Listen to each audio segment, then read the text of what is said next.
So let's bring in Congressman Kevin McCarthy, House Minority Leader, who hopes one day to be Speaker.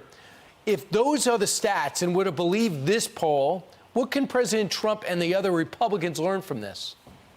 Well, we can learn the first thing. This is not a unity group. This is a surrendering to the socialists.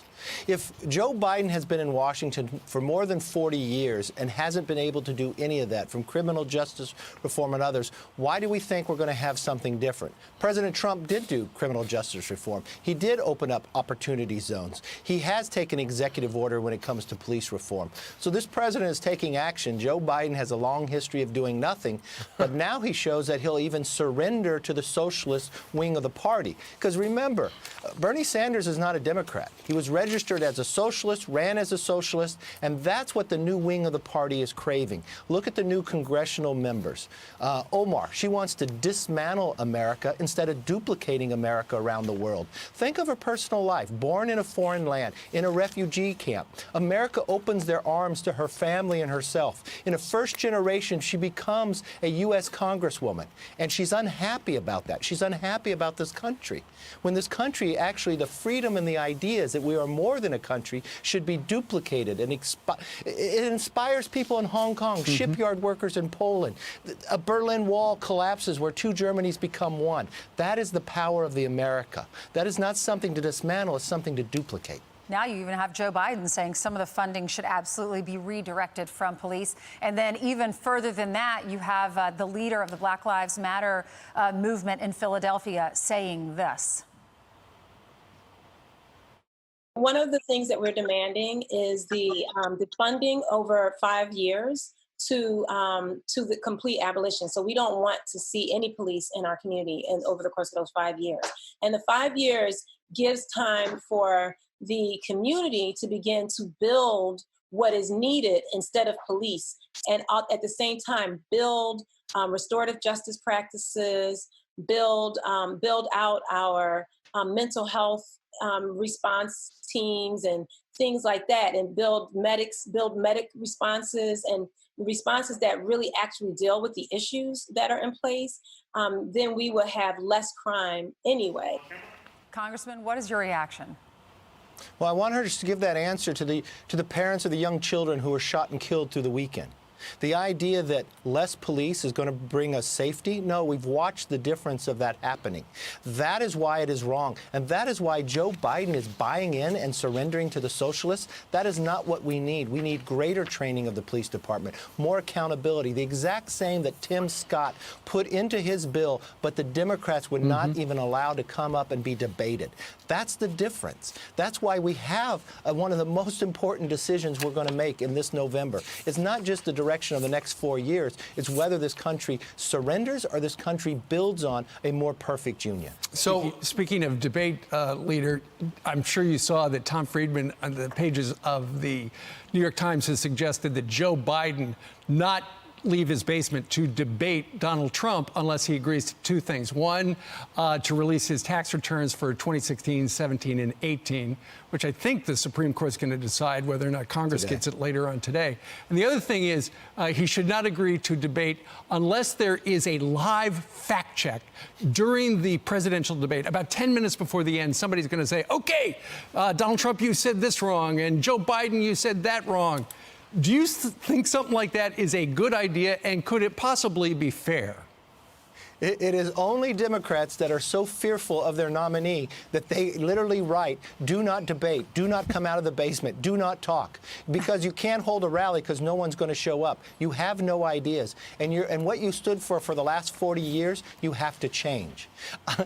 That shows the strength. What I truly believe is what President Trump is talking about rebuilding, renewing, and restoring America. We've watched that more than 7.3 million jobs created in the last couple months. We've watched them being able to combat a virus from a foreign land that we didn't invite, and we're going to defeat it together. Those are the ideas of the vision of what we want for the next 4 years, instead of hiding and actually pledging not to come out or not to talk. That's fearful of even having the job, or fearful of knowing who this nominee is and what they stand for. So we're watching the numbers of cases surge in Texas, Arizona, Florida, and mainly those three countries, as well as California, where you are. Now, The president still wants people to go back to school. I think it's a great idea to find a way to get kids back to school. You believe more money to provide the safety and security would do it. In what respect do you think? Look, I want schools to open safely. For all you parents who are watching right now, you're more than a parent. You've now become the teacher, the coach, the tutor.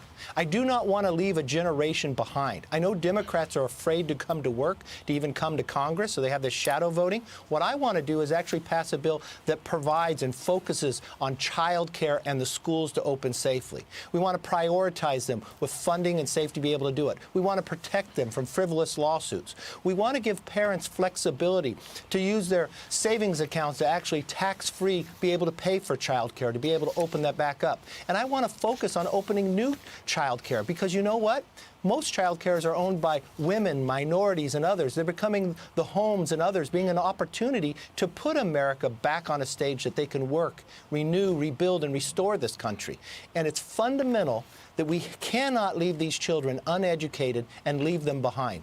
Democrats may be afraid to come to work, but I believe Congress is essential, and this is the #1 thing we should prioritize ourselves on, making sure our children are safe and a plan to open back up.